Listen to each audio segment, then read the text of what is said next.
Ta-da! Hello everybody, we are streaming on June 28th. Huzzah! Hooray! Luckily, it's not 5,000 degrees out, despite what the weather forecast said, so... Yeah. We still have the window open. I apologize for any background noise. But we're quite comfortable, which is something you needed to know. Mm-hmm. Joining me today is Geoff. Hello, everybody. And the triumphant return of Mia! Hi! Hooray! Who is in Vancouver last week. Yes. Checking out her cool new apartment because she's going to school there. Her digs are happening. And Sure are. I have no idea what to draw today, guys, so I might be taking requests now, because I had an idea for Canada Day art to post on Wednesday, and then I decided I didn't like it anymore. So now... You're so fickle. So fickle. Or I could pick away at that deck of many things card I started last week, too. Idiot.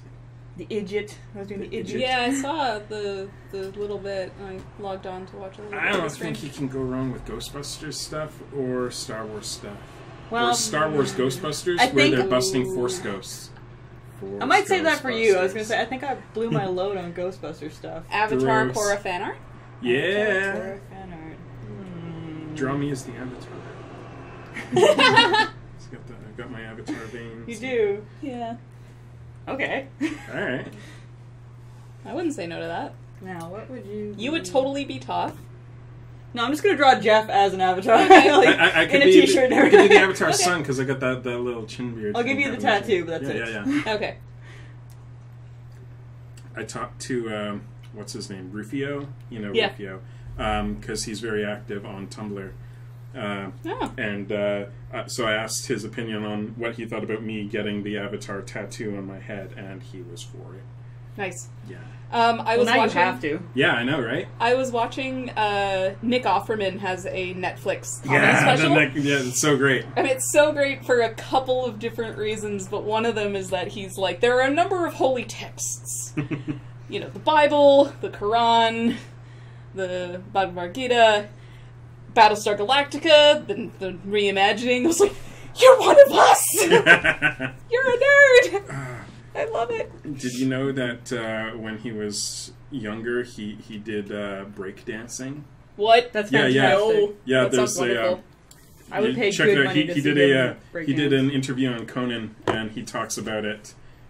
He great. even had, I can't remember what his rap name was, Oh my god. but him and his cousin. He was a b-boy? Yeah, like him and his cousin had their street names for their breakdancing I group. love it.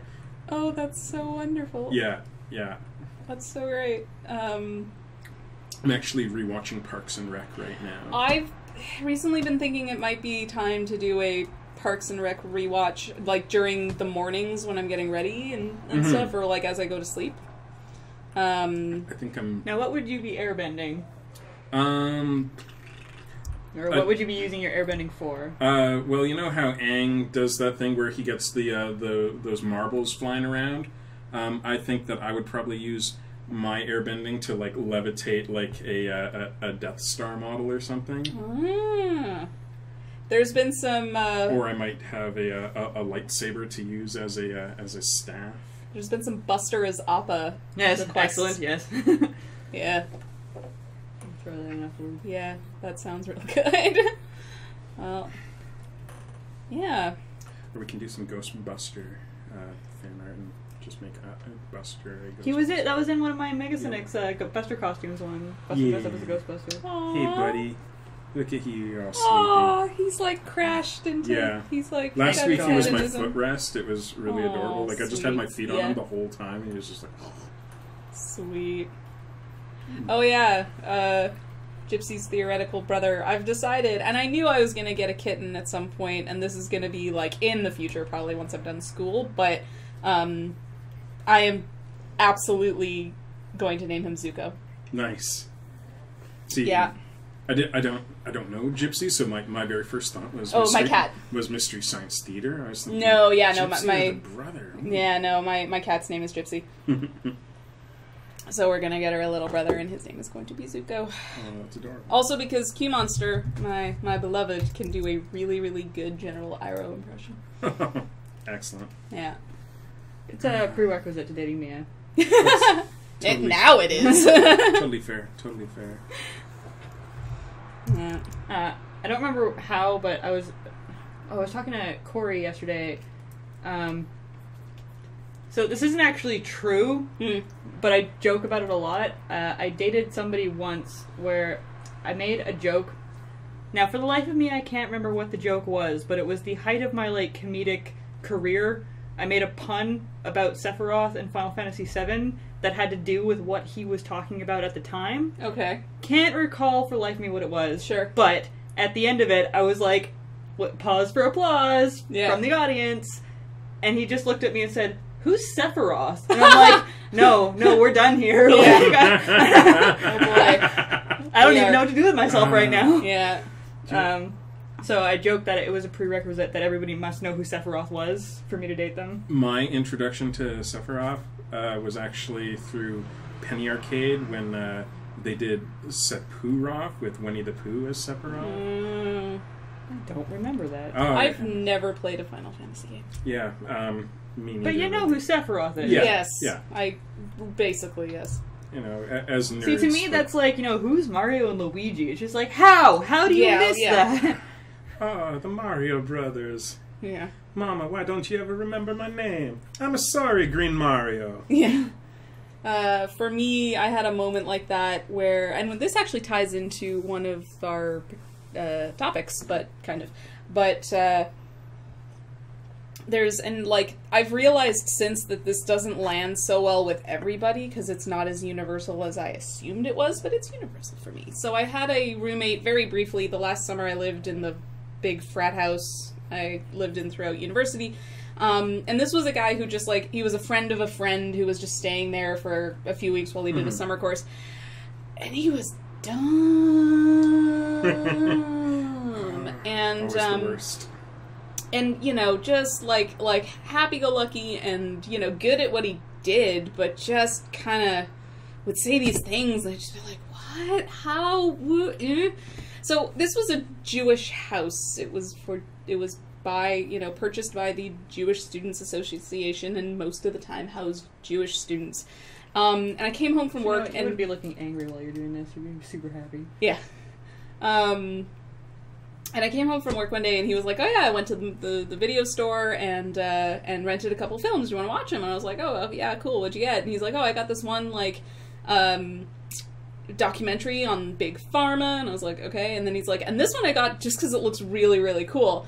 And I don't know if you guys know, but there was a really, really seminal film called Triumph of the Will. Yeah. There was one of the masterpieces of pro-Nazi propaganda. Oh no. Yeah. And he was just like, "This looks really great." I was like, "Oh man. Oh goodness. Oh dear. Honey, oh, dear. we should talk."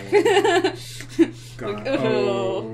Okay, so That's really I feel awkward just hearing about it. you know what? I was gonna add to that, but I'm actually too embarrassed about the story. Here, I got us this, and I'm making us pork chops for dinner. Yeah, exactly. Great. Yeah, that was real awkward. And it's an important film, right? It deserves to be in the in a store. It deserves to be studied. It deserves to be seen in the correct context. But you wouldn't make it the afternoon important. movie on Channel 11 or something. Yeah. You know? Funny story. I think I just put you in a water bending stance. Sorry. Hey, it's fine.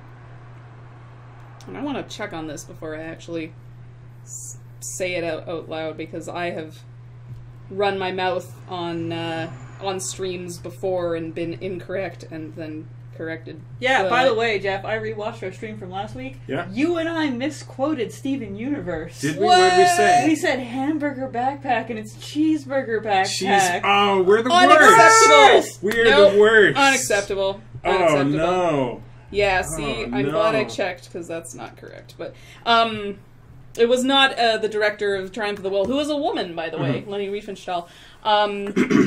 It was Triumph of the Will, and it wasn't a decision that was consciously made Mm-hmm. at all. He had no idea what he'd picked up. He was just that like, was cool, cool. war movie. Yeah.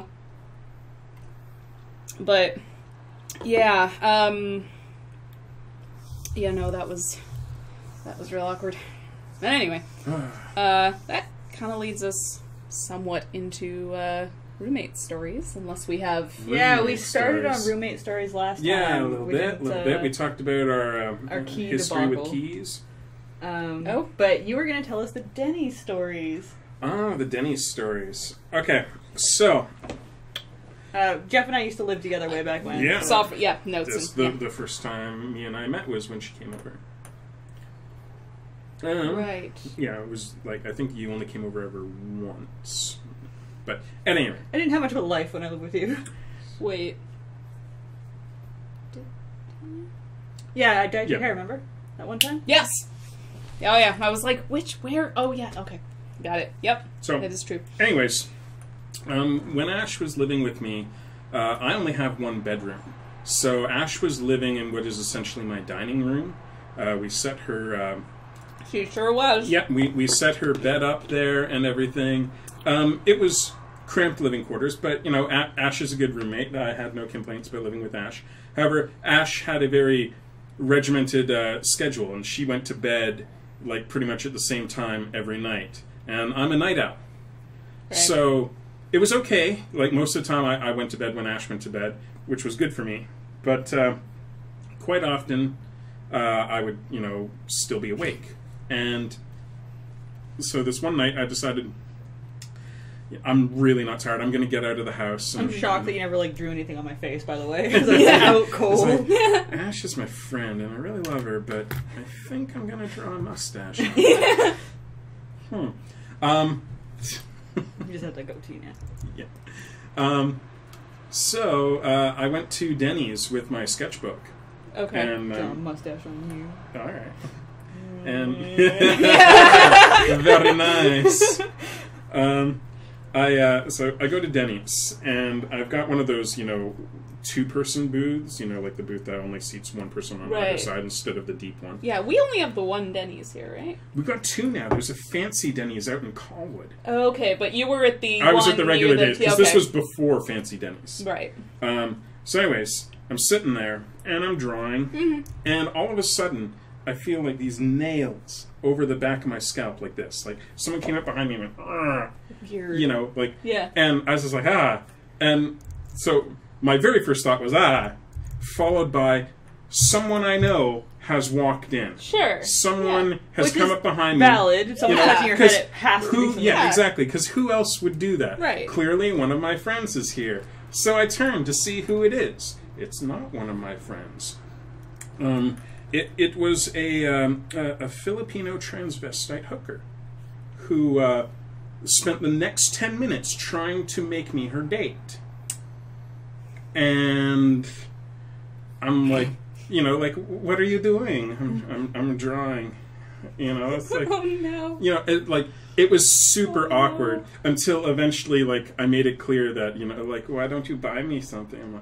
I don't have money to Yeah. do that. Like, I'm just doing this work, and Yeah.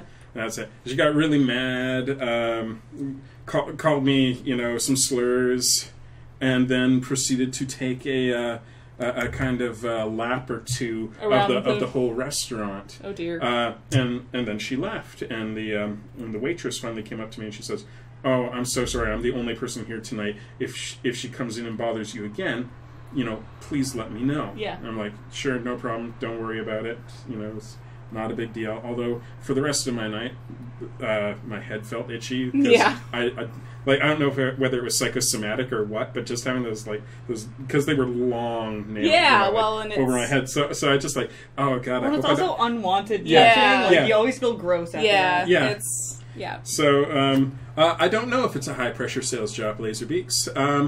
Perhaps for her. I think in some maybe she really has situations to. it can be. Maybe she really has to hustle. At any rate, sometime later, like a week or two later, and this is part of one of the missing keys stories. It was movie night, and afterwards, I had to take Ash to the airport at like 5 in the morning. So we decided no point going to sleep. Right. So we went, Ash, Anthony, and myself went to Denny's to have some late night food and hangouts. Sure. And I'm sitting in the booth, and it's facing the door, and they're sitting in front of me, so their back is to the entrance. And in walks the very same transvestite hooker that had tried to pick me up a couple weeks previously. I'm like, oh my god, it's her. Don't turn. We'd all heard the story at this point. Right, I'm like, don't turn around, but it's her. There she is. So of course they turn around, and there she is. And that's my whole story. That's like, you can if you want to add in what your reaction was, that's fine. I don't have. I think my reaction was. Oh no. Boy. Yeah, there's a good blog called Kitchenette that does, every Monday they do a series called Behind Closed Ovens. That's about the crazy, like, people submit crazy stories of working in the restaurant business, and there was one of them from a Denny's employee who, like, and again, an all-night place, but a guy who was wearing wizard robes and nothing else came into the store, asked to use the bathroom, didn't come out for a while, and like they heard weird noises from behind. He's probably casting something. So they called the cops because he'd been acting up a little bit, practicing and, like, his incantations. You know, the guy, you can probably guess, you know, by the, if I say the word grunting, you can probably guess what he was doing. He's trying to summon forth a. Yeah, just gonna keep making more wizard jokes. Yeah, a poof of. But but apparently the cops looked under the stall and all they saw was like a pair of bare feet and a squeegee. Ew! I don't want to know what. Oh, that's gross. Yeah, that's a particularly memorable. This isn't a nearly as funny story, but now that we have a new Denny's, Jill and I went to. I might have to leave it up to you to draw the Star Wars stuff because I keep being like. It's been too long. I can't remember. It has a pockmark. Well, I know that, but like, is there a line around it? Is it just round? There's a line, and then like there's a bunch of other crap because you have to zoom in. Kinda. I'll let you do it. Okay. Later. Death Stars are hard. I'll just draw. Well, here. There's my Death Star. It's perfect. You've done it. I went to the new fancy Denny's. With Jill, and I like saying the fancy Denny's. The fancy, it's so chic, man. Like, I mean, you get there. It's like how some McDonald's are like super chic. It's really weird. Like, if it wasn't Denny's, like if it didn't have a Denny's sign out front, you wouldn't know it was Denny's. Right. Like, except that it has the classic Denny's tabletops. Sure. Anyway, we get there, and we're there specifically to have banana splits. Okay. And the guy who serves us I don't know what's going on with him, but he's awful. Like, he's clearly been working too long, and like he's this older guy, and he's about to leave to go do another shift at the downtown Denny's. Oh. So anyways, he brings us in, and he sings us to our tables, which is awkward, and I didn't enjoy that. And I'm just like, dude, we just want to sit. Yeah. We're not here to attract attention to ourselves, please. Mm-hmm. And then, like, he takes our order, and we're like, 2 banana splits, please. And he doesn't like that because apparently he's the one who has to make them, and this is a problem somehow. Anyways, he comes back eventually with our banana splits, and I'm going to use air quotes because, you know, ironic attachment is great. Mm-hmm. Nothing means anything. And he puts them down, and he's super proud of them. Right. He's like, better than my grandmother used to make. He has an accent. I don't know what kind of accent it was, so I've just thrown in accent. Sure. We're like, great. And what he'd done, and it was essentially inedible. He'd taken the bowl, and he'd filled the bottom of the bowl with hot fudge, and then put the 3 ice cream scoops on top of it, and then took a banana, instead of splitting the banana, just chopped it up into about 3 or 4 pieces and dumped it in, and then covered the whole thing with whipped cream so you couldn't see anything. So within about 4 minutes, my ice cream was now soup because the hot fudge melted all of it. Because you're only supposed to drizzle a little bit of hot fudge on one of the scoops, you know, because like it's supposed to be, you know, your hot fudge on one, your caramel on the other, and whatever it is on the third. So, yeah, essentially, you know, within 3 minutes, everything was just like this bowl of sludge. Gross. Yeah, disgusting and inedible. And, you know, and like he comes back, how's everything? I'm like, it's great. Yeah. Please leave us alone. Yeah. We, my company goes for lunch every Friday because we're in tech and that's what you do. And we've grown from 5 people to like anywhere from 13 to 17 people going for lunch. I'm available for lunch all the time. Yeah, just let them know. Yeah. Anytime they need someone to fill a spot. And we went to the feet sellers, the seat fillers at the Oscars. Yes. Yeah. And we went this past Friday to a rather fancy-ish place right on the Inner Harbor. I'm especially available for fancy lunches. Yeah. Well, this one, like, because we were 13 people, the gratuity was included, which was a shame because we sat there for 2 hours and we didn't get our food until the hour-and-a-half mark. Yikes. Wow. Yeah. Yeah, I probably would have complained to the manager at that point. Like, and take the gratuity off of there. Yeah, we didn't get service worthy of gratuity. And it was like a half full restaurant. Like, it wasn't even that busy. And when it did come out, like, you could tell that the people in the kitchen didn't give a single shit. They were just like, nope, get it out. Like, one of my coworkers' burgers was like super sloppily just thrown together, and it was very, very like bad McDonald's drive-thru. I know it's never the employee's decision if they're going to add gratuity at like X amount of customers, but I always try to find a diplomatic way of asking / letting them know that if you're going to add on gratuity, I'm not going to tip you at all. Like, I'm going to give you exactly what it says on the bill. If you don't add on gratuity, we'll probably tip you more. The fact that you're demanding we tip you is enough of an insult to not give you the tip. Like, I understand why, especially in the States where... where... I understand why, but I don't like how they don't tell you. Yeah, it should be right up front. Like, it should be, like, on the menu, you know, groups over... And it usually is, but it's in tiny writing at the very bottom where you don't go... Yeah, and I've had pretty good luck with just asking, like, do you mind if I ask, is the gratuity on there? And most of the time, you know... And they usually will take it off if you say, like, listen, we're going to tip you because you're going to split the bill between 10 people, all of which are going to give you dollars on top of, like, you know, the $5 they spent for their beers or whatever. So, you know, adding on the extra 75 cents for gratuity, probably not going to be in your best interest. Yeah. Hey, Jay St. Clair. What are you working right on? now, we're drawing Geoff as an airbender. Bartender? Because, I've got this vein on my head. I don't know if you guys can see it. Probably not. We'll try to take a picture sometime and post it. Sometimes I got this vein on my head, sometimes it's more prominent than others, but it's essentially, I've got the Avatar arrow in my head, like, just already. Yeah. I wonder if that means it's going to be a bitch when you get it tattooed, if you get it tattooed. I don't know. I guess Tattooing over veins? Maybe. Well, maybe we'll use the inside of the vein as the line. So it's going to be like, get a black light tattoo, so it'll so it won't be overly, you know, in your face during the daylight. Thank you.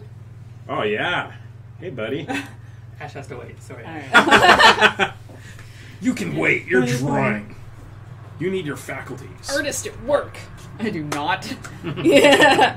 I resent that you imply that. I don't Actually, have to sit here and fun stand fact, for this. I don't have a very steady hand. My art gets marginally better when I have a few drinks. Yeah, it's like how I play pool. Often think that my art is better when I'm drunk until I see my art the next day, and then I know that I'm incorrect. That's only happened to me a few times. There's one time... Okay, here's a fun Ash thing. I used to get really drunk and go on Tumblr and be like, someone send me a request! Right. And I would just draw whatever they wanted, and at the time I'm just like, this is fucking awesome. And the next morning, usually I'd be like, It's okay. I'm the greatest. But there was one time where I drew something that I, honest to God, thought was brilliant, and then I saw it the next day, and it was so badly skewed to the side. And I'm like, oh no.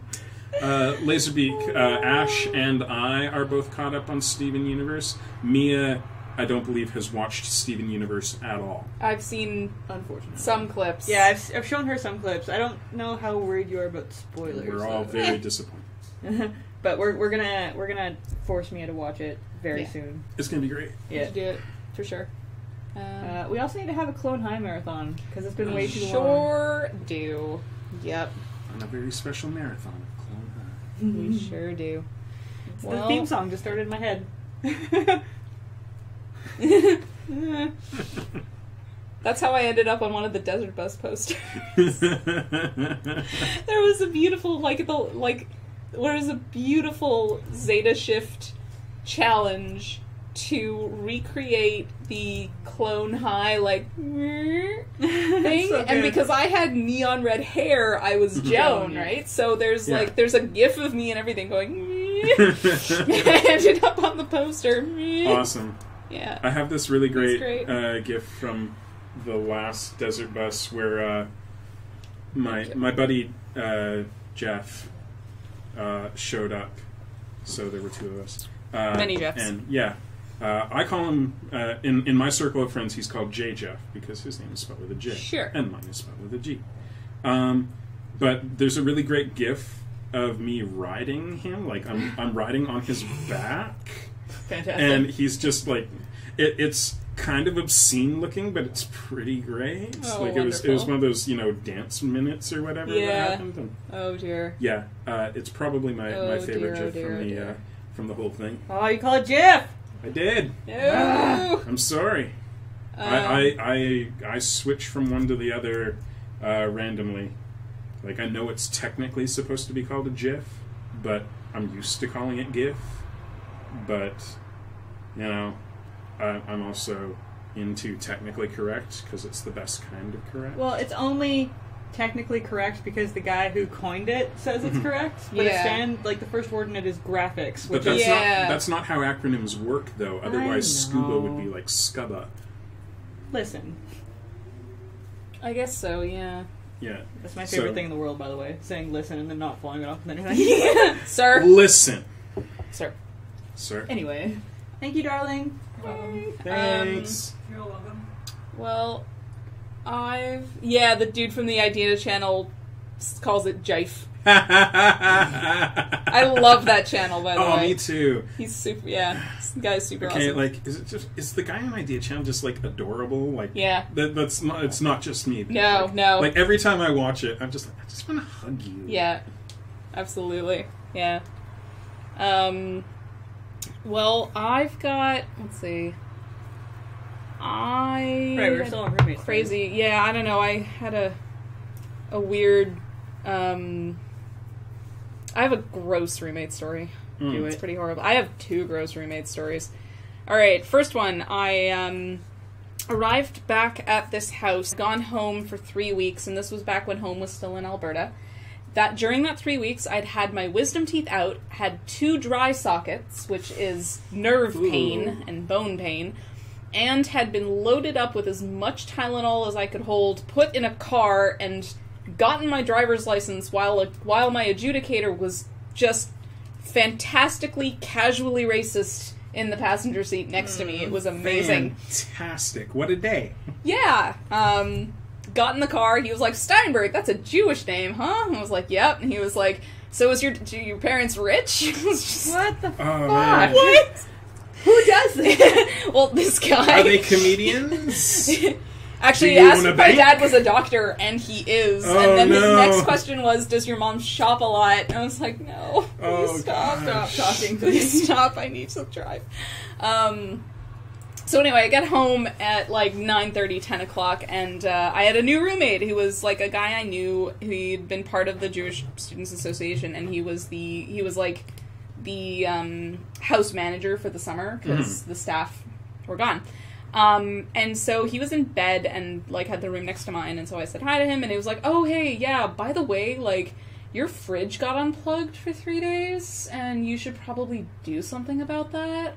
Bye. Like, good night. And I had cleaned out my fridge before I left, but, you know, I was only gone for 3 weeks, and in my freezer I had hot dogs, and I had frozen, like, meatloaf, and I had a couple of other things that sat in the summer for 3 days. And I had to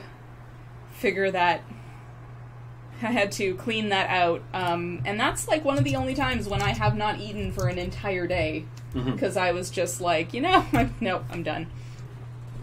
Straight up done. The other time, it was the next summer. It was either that same summer or the next summer. The house deteriorated badly. People just didn't care. It's really rough when you have roommates who don't care about dishes and stuff, because you can't do them, because then that just sets a bad precedent that they expect you to just pick up their shit. Yeah. So you end up in this horrible, horrible, Cold War, basically. And, And so, one summer morning, I came downstairs and there was a pile of rice on the floor. I was like, oh crap, like, whatever, someone will clean it up later. And I went to, like, make my toast or something. And then I'm glad I stepped over it. Because when I went back and I looked at it for, now a little more awake, I realized that the rice was moving. Oh, God. And then they turned into houseflies, even though we vacuumed up most of them. Nasty. They did turn into houseflies, and that was great. That's yeah, really it was. I don't have any stories like that. I have lived on my own for almost 5 years as a direct result of that whole house experience. I have left a single passive-aggressive note for dish cleaning back when I lived in Vancouver. I was going to say, I never got that. No. One year. Me and my best friend Gabe lived together, and I had a countertop dishwasher. It's a dishwasher that, like, it plugs into your tap. It's got they're great. It was like $200, best $200 I spent, because you just fill it up with your dishes and it's done in like an hour or two or whatever. I've never heard of this. It's amazing. I highly recommend it if you're living in an apartment and you don't have a dishwasher. Yeah, I'm gonna have to look that up. I got it at London Drugs. Anyways, the thing about it though is, unlike a regular dishwasher, you do have to, at least rinse off your plates reasonably well before putting them in. Like, you don't have to scrub them clean, but if they've got stuff stuck to them, you want to scrape that off before you put it in, because this is, it's a countertop dishwasher. It's not... it's not a powerful machine. Yeah, exactly. It's going to do the washing for you, but it's not... it's not industrial strength. So, I had the problem was, like, I tried to explain that to my buddy Gabe. Yeah, the chat has died up there, by the way. Oh, no. What? Okay. Here, it hasn't updated. Oh, no. Yeah. I mean, we're getting it over here. Yes, we are getting it over there, but...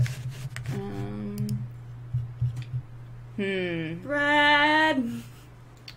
Yeah. I wonder if we can... remove it and then add it again? That in. was what I was thinking. But I'm going to let him do it, because I'm scared. I do know how, but I would... Yeah, we'll ask. Oh, that was Buster. Oh, the verbalizer What says... the hell was that? Love your art, Ash, Victoria, represent. Yeah. Fix it. I'm just getting caught up. I'm like hearing Mia's ideas, and I'm like, yes, that's what you should do. But wait and make sure I hear everything. Oh, you are listening to us right now? Yes. Oh dear. But like 30 seconds later. Oh no. It's very confusing being in his room. I can only imagine. In fact, I take this out. Yeah. I would say remove it and add it again. Yeah. If you can. I don't know. Can you do that while it's running? I don't see why not. I have added and removed Everybody hang on to your butts. things before text? No. I Browser don't source. remember what it was. It's browser source.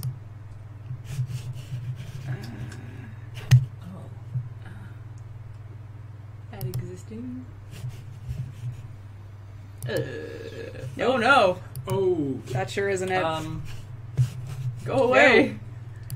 Sure is not it. Yep. Nope. Try adding that light source. I saw Yeah. that existing. It might Everything's just fine. be the light setting, which means it might look like crap, but at least you don't have to restart everything. Yeah. Okay.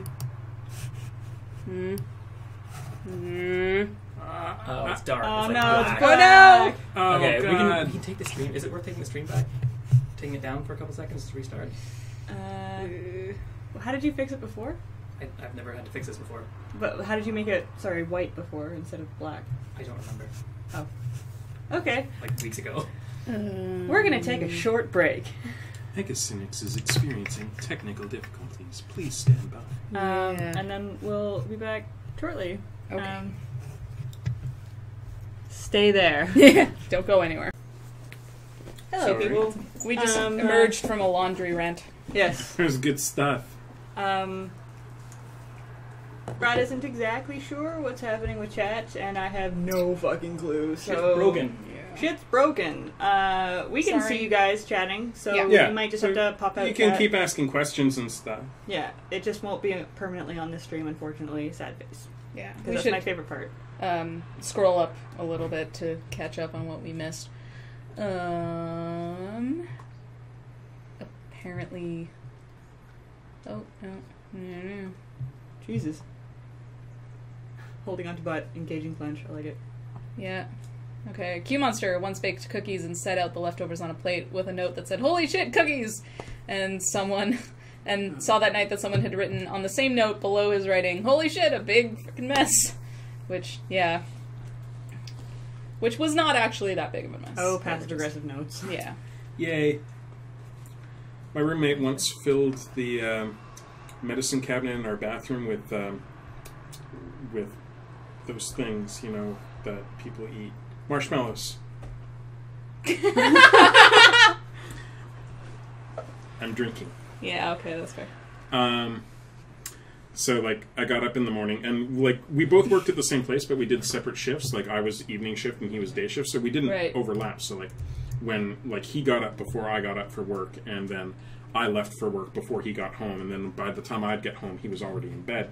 So, we barely saw each other. But that morning, I get up, I go into the bathroom, and I open up the medicine cabinet, and it's just stuffed, completely with marshmallows. And I'm just like, Just for the hell of it? okay, close that.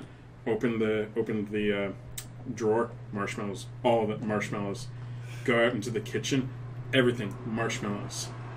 I don't know when he did it, but That's so yeah, strange. he just filled everything with marshmallows. That's so strange. And seems like a waste of marshmallows. Yeah.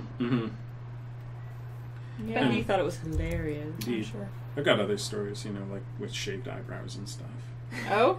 I had one of my eyebrows shaved off once, and so I was. Didn't you shave the other one to be even? No, because I was kind of worried that it would grow in weird. Right. I'd rather just keep the damage to one. So I shaved off both of his eyebrows, and then I shaved his hairline. And gave consensually, or... No, God, no, he was passed out. So I just shaved back his hairline, but I left 2 blocks on his hairline, so he just looked really surprised. And that was That's good. so great. And he shaved that off. Yeah, I would too. I had a roommate who shall not be named, who, while we were living together, he bought a barbecue, but didn't buy a barbecue lighter. I like where this is going. So, his method of lighting the barbecue... Okay, I think the barbecue actually was a birthday gift, now that I think about it, but still.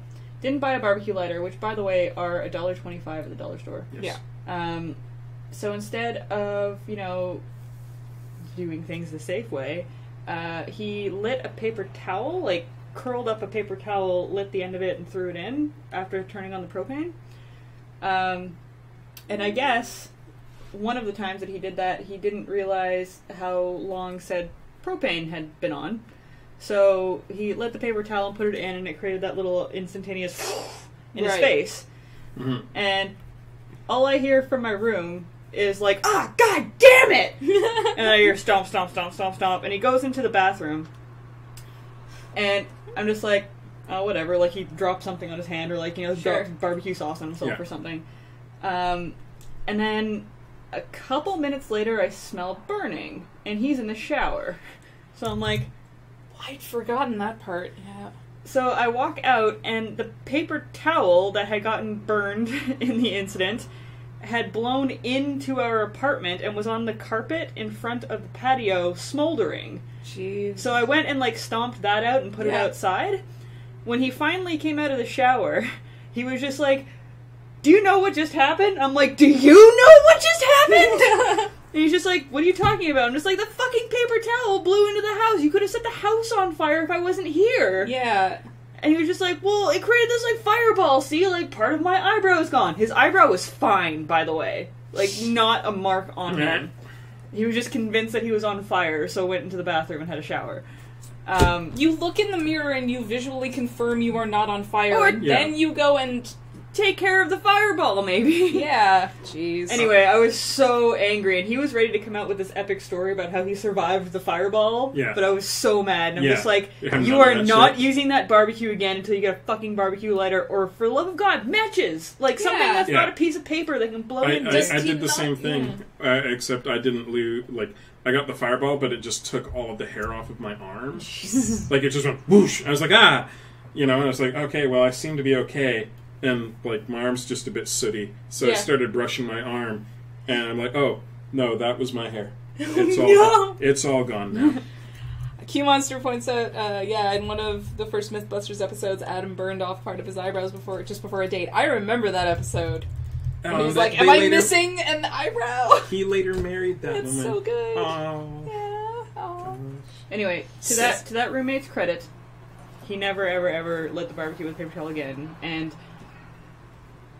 what I did appreciate about said roommate is, as opposed to many other roommates who, the second you're just like, don't ever do that again, the first thing they do is do it again. Sure. Because fuck you, you're not my mom.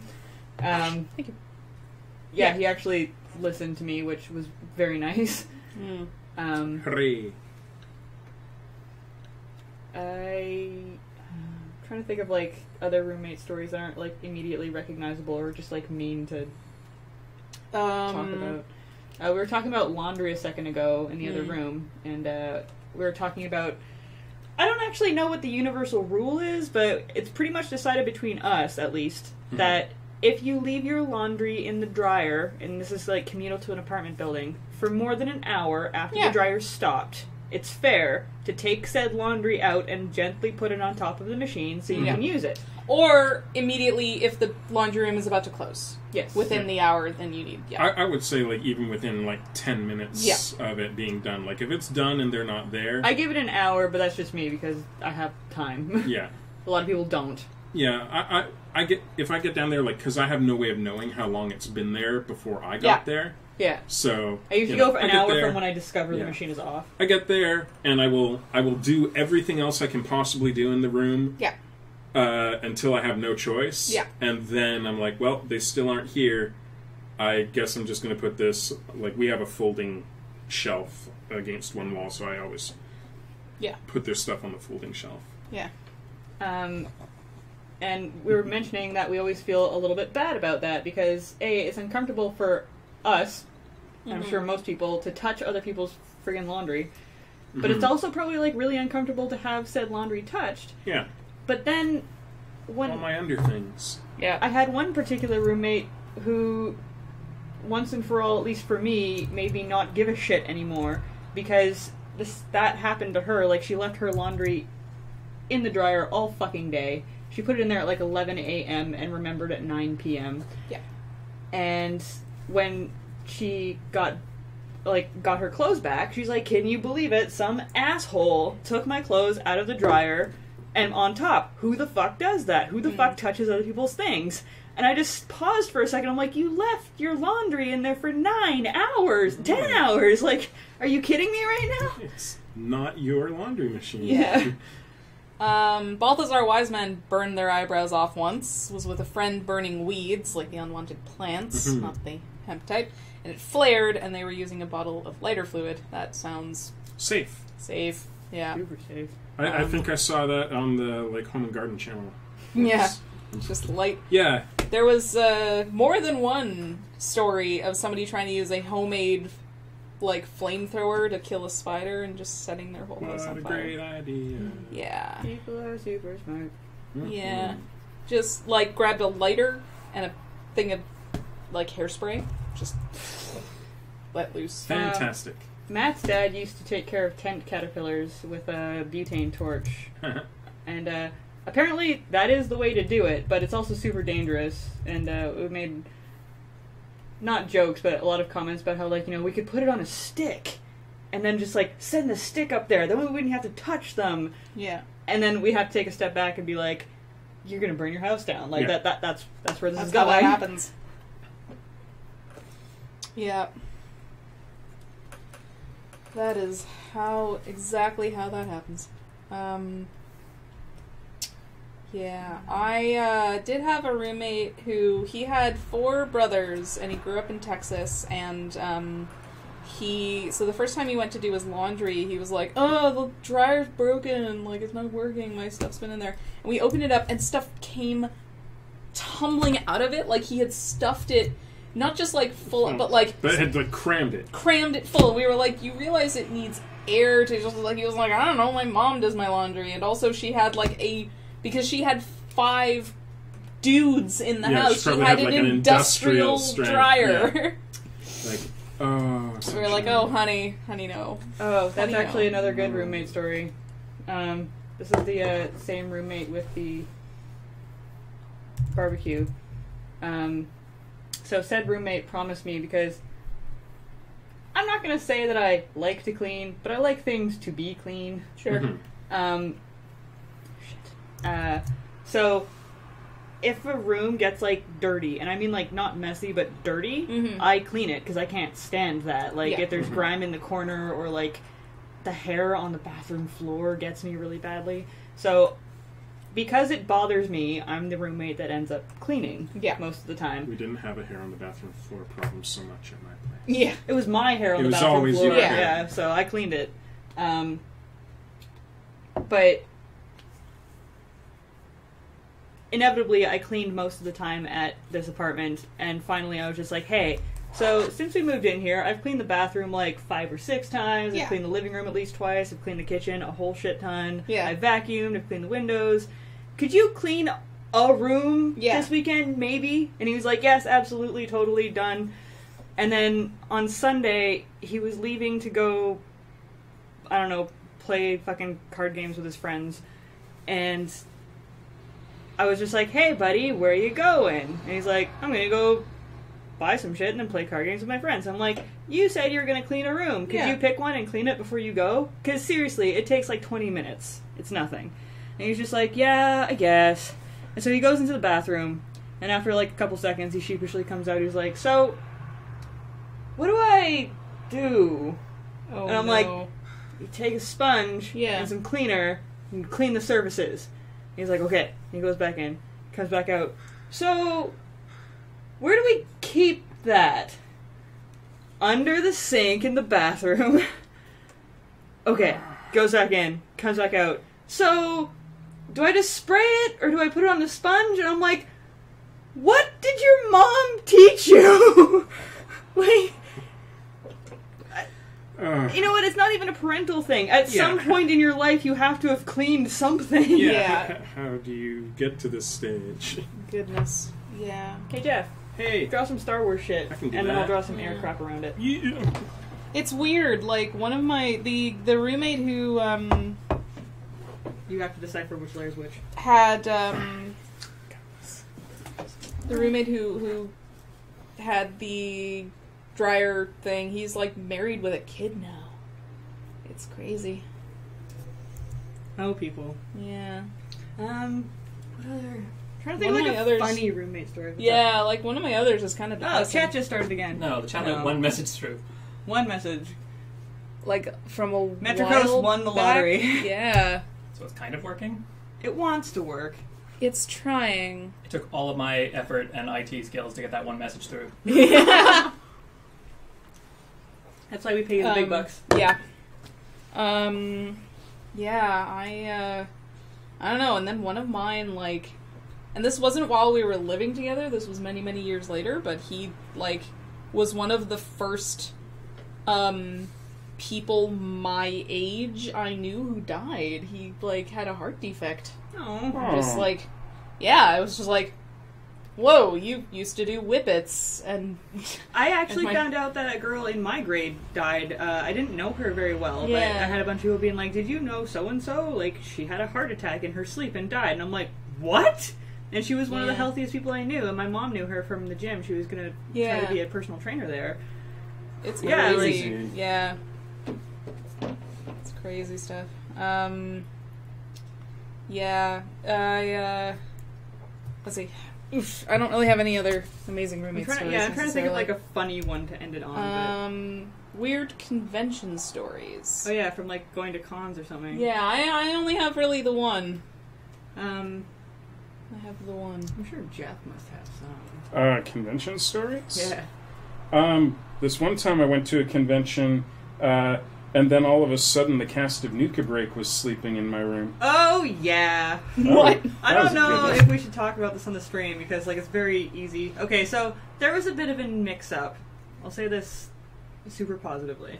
There was a bit of a mix-up when the cast of Nuka Break came down came up from Los Angeles to Seattle for PAX one year. And they had a panel, and they had the creator badges and everything, but they hadn't booked a second hotel room, so they had a hotel room for the producer and a bunch of people who made it. But then some of the cast and some of the people who worked on it did not have a room. And Steve had been donating a lot to Nuka Break because he really wanted to see it made. And it's really, really, really good. If you haven't seen Nuka Break, I highly suggest you go check it out. But yeah, they basically had nowhere to be, and they had been driving since the crack of dawn that day to get up to Seattle, because they'd, like, or I guess the previous day, because it's a 2-day trip. Yeah. So they just wanted to, like, crash and then go do their panel and then go back home. So I don't have a place there, but I was staying with Geoff Right. for PAX, because he did all the work and got all the tickets and booked a hotel room for, like, the posse of, what do we have, 4 people there? Round about, there's you, Anthony, Jer, and me, Yeah. Anthony, yeah. Quinlan says that you would like Nuka Break. Yeah. I mean, I've heard about it peripherally because I know you and you know So Steve. there was- but 5 people? 4 or 5? Round From about, Nuka Break? there was Don't Tidy and... I don't want to name them. Okay. There was that girl and that guy That and other that guy, other and guy and that another other girl. girl and... Anyway, so they didn't have a place. So when they mentioned it to me, I was just like, I mean, I guess we have a floor. yeah. So I texted Geoff, and I'm like, do you mind if, like, 5 people, like, crash on the floor so that they don't have to sleep in a car overnight? Because they have a panel that's, like, completely booked tomorrow, which, by the way, was, like, huge.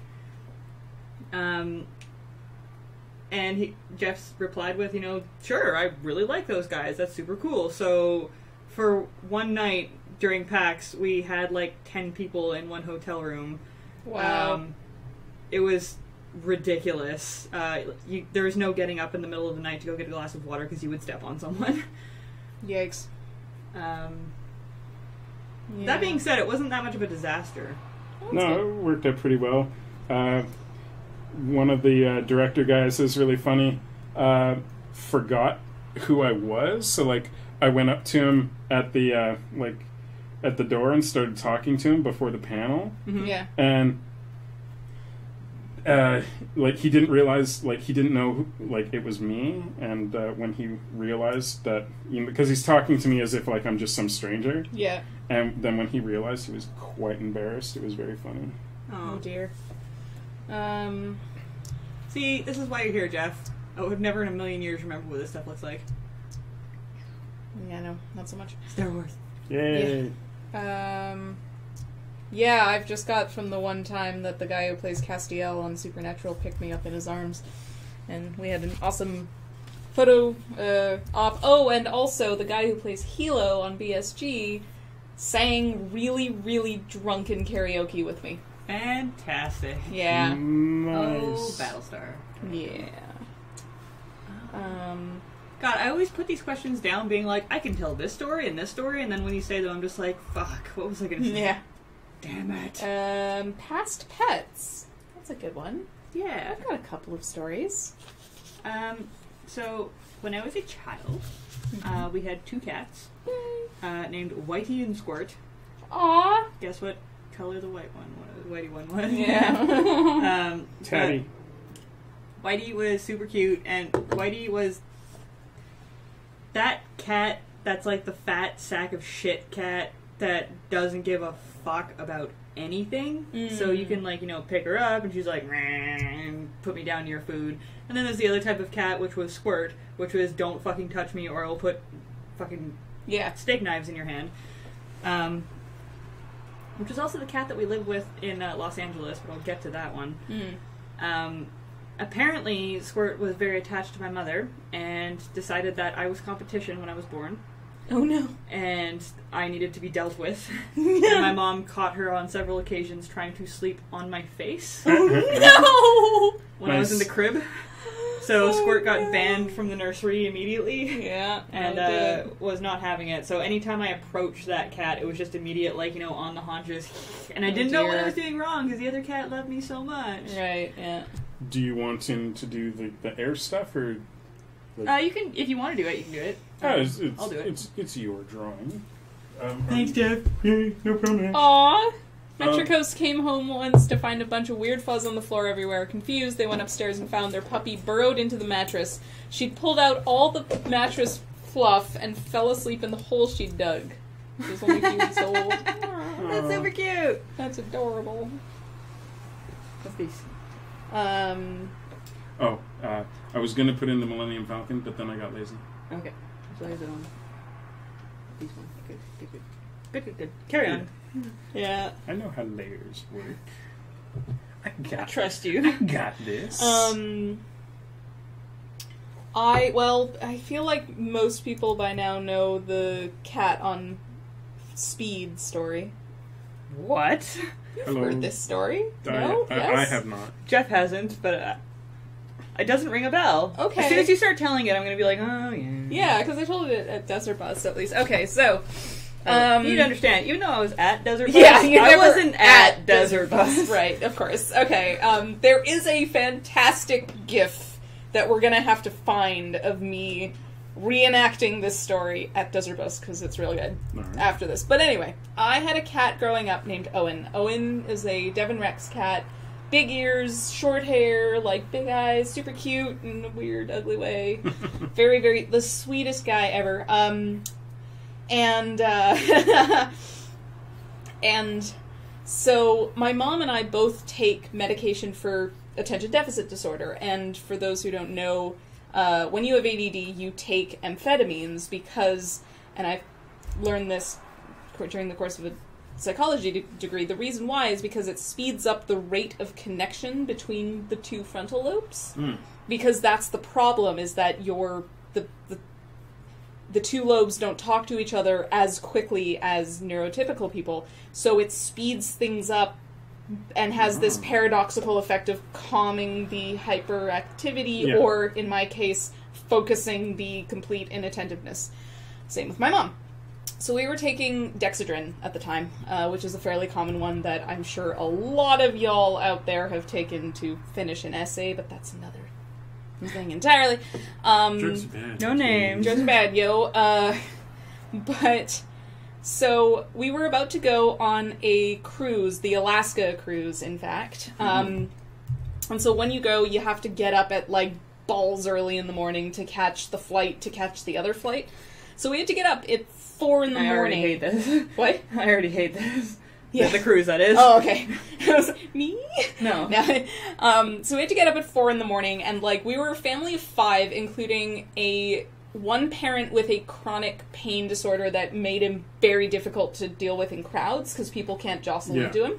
And 3 fairly unruly kids who had trouble getting along, so it was going to be an ordeal. So when you have ADD, you have to remember to take the pill that helps you remember. So my mom, not wanting to forget to... Because the other worry is not remembering to pack the pills, and then you're stuck for a week without them. So my mom put one pill on a plate next to the coffee maker, put the rest in the bag. As you do. Comes downstairs, like, a couple of hours later to check that the stove's still off, and the pill is nowhere to be found on the plate. And she's like, oh crap, where is it? So she looks around on the counter, she gets down on her hands and knees, she's like looking around on the floor, and then she looks up and she realizes that the cat has been sitting stock still and looking at her. Like, oh man, what up? And yeah, and so she calls. So sure enough, like, he'd taken the pill, and so he had 15 milligrams of speed of amphetamines coursing through his very small body. So she calls the vet, who was a family friend of ours, and he burst out laughing, which is always a good sign, because, you know, she was like, is he gonna die? He was like, you should probably put a pot of coffee on, because you're not gonna sleep tonight. So yeah, sure enough, like, the cat just tripped balls for the rest of the night. Like, they put him down in front of their bed, and there was an oscillating fan. Because what happened is you could pick him up and put him back down, and he was like a statue. Like, he wouldn't curve to you, he would just stay sitting. But he sat there and he watched the fan. I don't like it. Like it. He sat there and he watched the fan go back and forth just perfectly for an hour. And then at one point, my mom picked him up and put him down in front of... We had a fireplace in one of our the main rooms downstairs that was exposed red brick, and she put him down and him facing the brick, and she went around the corner into the kitchen for about half an hour to do something. She came back, he's still staring at the same brick. Just really into it.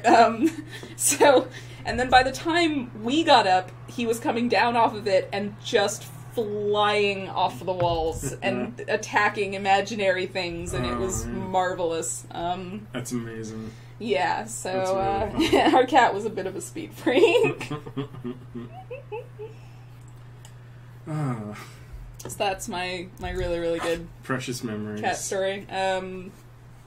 And there is a gif of me, or a gif of me, like, going right up to the Desert Bus camera and being in an imitation of my cat high on speed. Fantastic. Yeah. We had a kitten who ate a 1/4 pound of raw beef. Oh! I've got a good pet story now that you just said that. Okay. Sorry, continue if you're No, trying to that was, yeah, we came home and he was looking guilty and there were, like, little tiny chew marks. And he just, had himself a snack. My mom and I used to work, I say my mom and I, it wasn't, at this point I was like 12 or 13. Sure. But later in my life I worked at the same factory, but she used to work at a chocolate factory. A legit chocolate factory. And back in the day of said chocolate factory, if they made mistakes on the line, like the conveyor belt, you could put your name in and take them home. So it was basically like a lottery. Like, if you got, you put your name into a box, they drew your name at the beginning of the day, and it's pretty much like, if there are mistakes made today, so-and-so takes it home. And every time that her name came up, nothing huge would come up, like a couple pieces would get fucked up on the line, and she just ate them. Yeah. But on one particular day, her name came up, and one of the conveyor belts just shit the bed as it was going down, and it backed up this huge pile of caramel mixed with crumbled almonds and peanuts. And it was just this brick, and the problem is with that, once it's gone through the conveyor belt, but like, remember when you were a kid, if you take like a chocolate bar or like a piece of caramel and you put it in your fingers, how it got oily and gross afterwards? once that happens, there's nothing you can do to prevent it from being oily. You've got, like, a very, very short period of time that it's, like, perfectly cut and you can coat it in chocolate. Right. Especially when it's got nuts in it. You can't remelt it, you're fucked. Right. So there's nothing they can do with that Right. at that point. So, she just got to take this brick, and it was the size of, like, this garbage can. Wow. Of chocolate? No, it wasn't chocolate. It was just caramel and nuts in a brick, a giant brick that she had trouble carrying up the stairs when she came home. Wow. So, Bill and Morgan were with me at this point. They used to come over after school or on the weekends or whatever. And my mom came home and just, like, put down this giant brick of caramel and was like, go nuts. And, of course, the three of us were just like, we're finishing this tonight. Yeah, of course you are. But we didn't. We barely scratched it before we were like, ugh, too much sugar. Yeah. Did you at least congratulate her on the excellent go nuts pun? Yeah. Absolutely we did. She'd been working on that the entire way back. Yeah. So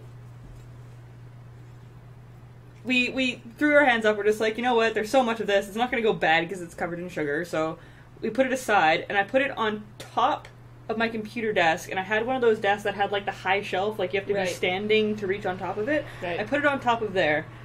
And the next day, went to school, came home. I don't know how this happened, because to this day, it seems physically impossible. Somehow, our dog jumped up there, got the brick of caramel, ate all of it. Oh, no! And this is a 30-pound dog. Oh, God. And then proceeded to go upstairs and throw it all up on the couch upstairs. Oh, no! And it was so gross, and it was, like, doubly sad, because I had to go up there and realize I have to clean this up, and I have no caramel. Oh, I hate no. you, dog. The dog was fine. Oh, that's good. Yeah, at least there was no chocolate involved. Yeah. But I was still super pissed. Yeah, no doubt. No kidding. Our pug, we had a pug growing up named Whoopi. I didn't know that. Yeah. Movie. Yeah. We had a pug growing up named Whoopi. Oh. And she was a 100% pug. Sure didn't. What? She didn't come Her in. eyes are still transparent. Yeah. So Always happens when you're working on a white background layer. You forget to color in the white stuff. Yeah, so are the teeth. And you're just like, oh no. Damn it.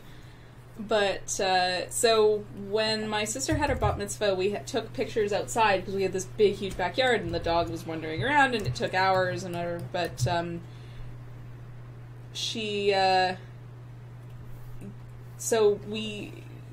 dog was wandering around. As you know, Ash, with pugs, they will eat. Well, no, because he won't. Normal pugs. Normal dogs. Normal pugs. Not everything. like you, Buster. Normal pugs will freak. eat everything and anything, and so did Whoopi, and so she got extraordinarily sick in the middle of the night, and my mom had to take her, took her to the vet, who, like, got up in the middle of the night and went to his practice and everything, and had to, like, we concluded it was probably poisonous mushrooms. Oh, no. Because she had no blood pressure. Like, he couldn't find a vein. She was, like, listless. He was, like, we were watching this, dog basically die. And he was just like, I'm gonna give her everything I can think of. Something will hopefully work. And it did. Thank God. Yeah, thank God. But poor Buggy. yeah, she, that was not the only time that she got into serious food-related issues. I should edit that. Buster will happily eat garbage and foreign objects off the ground, just not his dog food or treats sometimes, because he's an asshole. And he figured out really quick that, if he doesn't bend his will to, like, the gods of the treats, then he doesn't have to do anything. Oh God, when we're done, you should put another treat under that pillow, because that was so great. I mean, he wants to know where it is, but he won't eat it. Tripson has a pet story when their aunt got a new dog like 15 years ago. Their cousin, her daughter, was still rather young at the time, so they decided she was old enough to name him, so she decided their new black lab would be called Blackie, In Alaska, that was okay, apparently, and she meant well, but in most places you don't want to be going around saying, "Come here, Blackie," to call your dog. Yeah. Q-Monster's cat had the tendency to jump on the table, steal food, and then run under the couch to yowl about it. She also Bragging. used to kill she found Black Widow spiders. She didn't kill them, she ran away.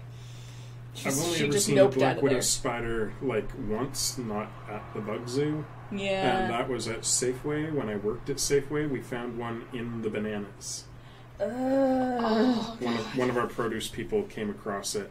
oh, God. So, you know, good that we came across it before, like, a customer did, but holy shit, Black Widow and the bananas. Be careful when you buy bananas, everybody. Black Widows are not as, are not as Aggressive?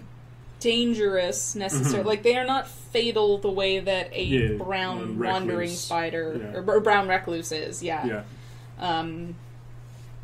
I think the wandering spider is the other one, where one of them is the one that has the most potent venom on the planet is actually quite shy and averse to attacking. They'll just run away. Whereas the one that has the second most potent deadly venom It was all come at me is drunk. super, super aggressive. Yeah. So, yeah. It's, Nature. It's yeah. out to get It's us. interesting. What have y'all been watching or marathoning lately? I just finished marathoning That 70 Show. Oh man. Because it's on Netflix now. Wow. Um, That's an old... Oh, sorry, Q-Monster! What? He's really afraid of spiders. I'm the All worst right. girlfriend. Because I temporarily forgot that. Anyway. I used to watch That 70 Show back in the day. I forgot how much I did really, truly love that show, and like in the Yeah. way that you can only love like a subpar sitcom. Yeah. Yeah. It had its moments. It did have was its cute. moments. I also didn't realize how good it was for so long, Yeah. and how drastically it dropped off in the last couple seasons. Yeah. Yeah. I watched I just rewatched a whole series recently that you might remember, you might not. Back in the early 80s, when I was a kid, correct.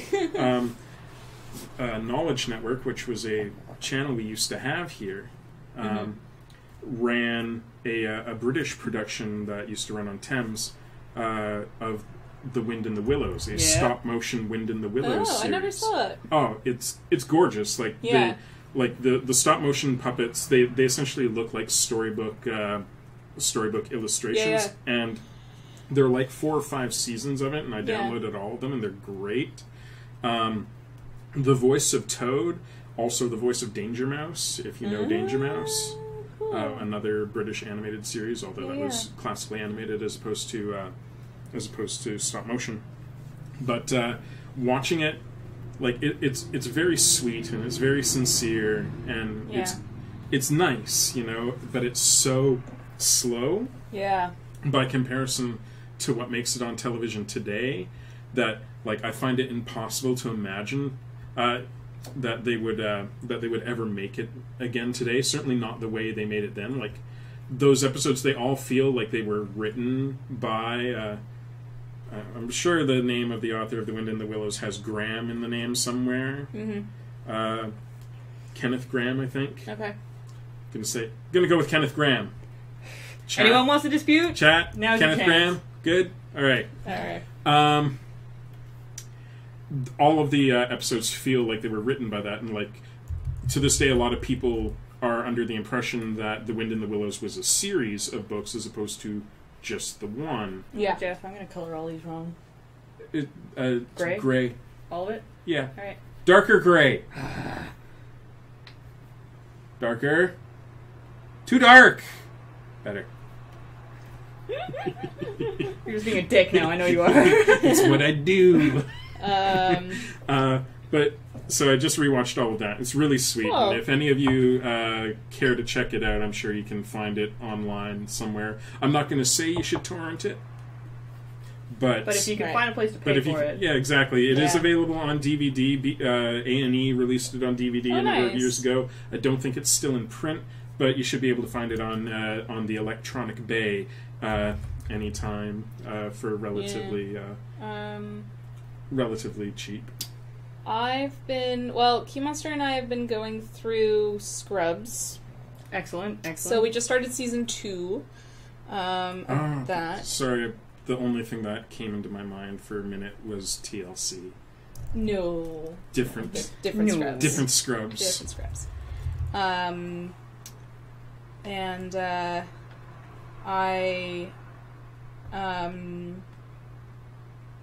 So yeah, no, I'm enjoying parts of that, although it gets silly. I can't really marathon it. Like it gets somewhat over silly sometimes.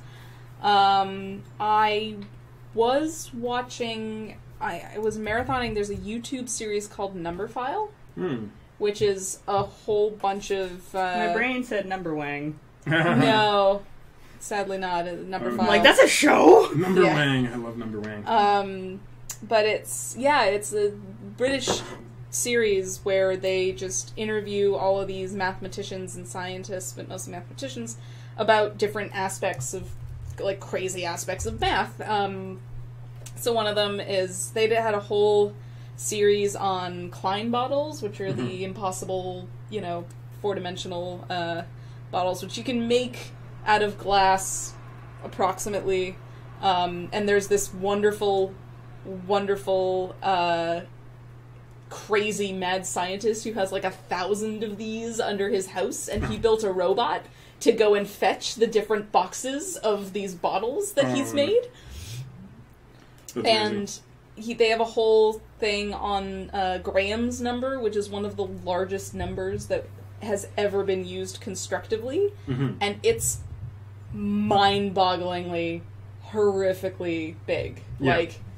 Like several layers. Like, you lose the ability to conceive of how big it is several layers before it actually arrives at this number. It's nuts. So, yeah, it's that one's fairly interesting, and I'm having a good time going through that. Yeah. I discovered a series a little over a year ago. It's a British series that it's comedy. It pretends to be a lost horror show from the 80s. It's called Garth Marenghi's Dark Place. Interesting. I've never heard Garth of this. Marenghi is a fictitious horror novelist. And he introduces he'll introduce each episode and talk about what a genius he is. Okay. And whatnot. And then, In case someone wasn't paying attention, I'm a genius. yeah, Yes. it's really great. It takes place at Dark Place Hospital, and it's ridiculous and definitely worth checking out. Richard Ayoade is in it. He's also he plays the administrator of the hospital, and he also, outside of the show, plays Garth Marenghi's literary agent, who was the producer on the show and therefore cast himself in it as well. Right. Yeah. Dark Place is amazing. I highly recommend it. It's Neat. it's batshit insane. And there are only like 6 episodes because it's British. Yeah. As it is. Yeah. I'll go Is there a get some special? Is there a Christmas special? I can't remember. Chad, is there a Christmas special? Because at least 2 of you recognize the brilliance of Dark Place. Yeah. There. Jeff is an airbender. Yay! Very nice. What's wrong That's with pretty you? good. TIE fighters are blue, Ash. They are blue. You said gray. That you were coloring in the Death Star. Death Stars are gray. I'm just teasing. They're all gray. We'll kill you. God, It's all gray. so upsetting. Yeah. I think it's time for Jeff to draw. Hey, it's time for me to draw. Yay! Bartender. Bartender. Oh yeah, hey, that's mine. No. Because I finished my thing. Shit. So yeah. Chug. There you go. All right. Did you save this? Sure did. Wicked. I save things now. Yes. Because I've learned my lesson. Wait, murder live on Twitch? Oh, because I said I'll kill you. Oh, right. Oh, This one's me mine. too when we're Damn it! guests first, I guess. Damn Brad and his manners. Yeah. We love you, Ash. Alright, chat, what's Geoff gonna draw? What am I going to draw, everybody?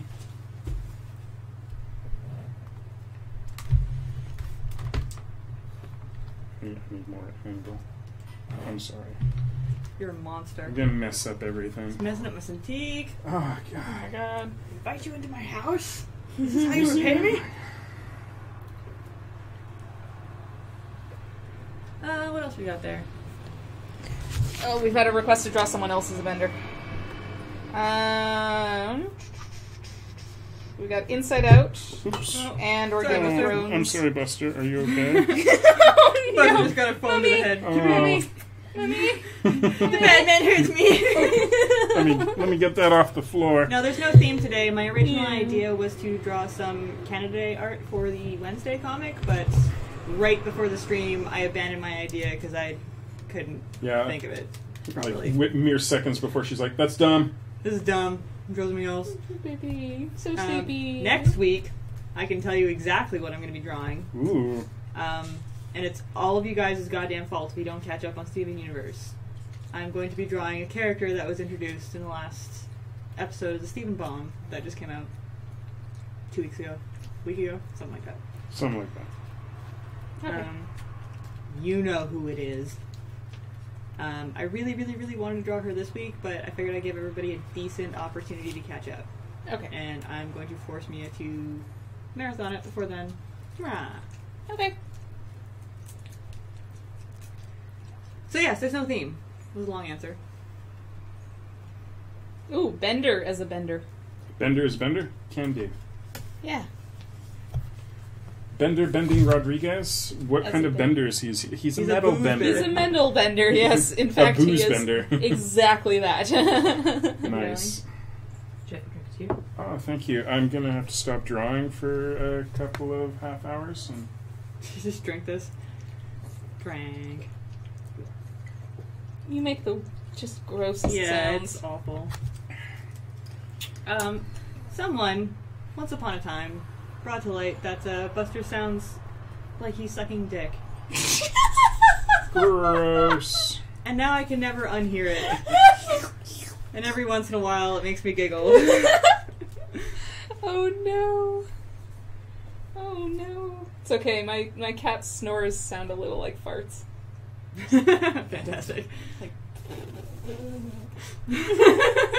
Fantastic. I have a vine of it somewhere. That is nifty. Yeah, it's got this little.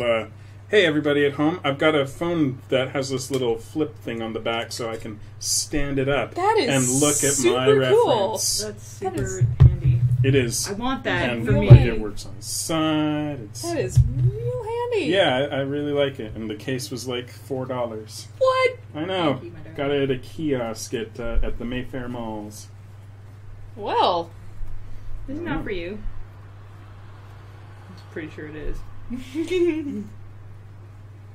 Sleepy Buster. So sleepy. So sleepy. Tomorrow we have to move offices. We're going back to a open concept office. Open Oh. plan. No cubicles? Not really. Okay. Oh, Apparently the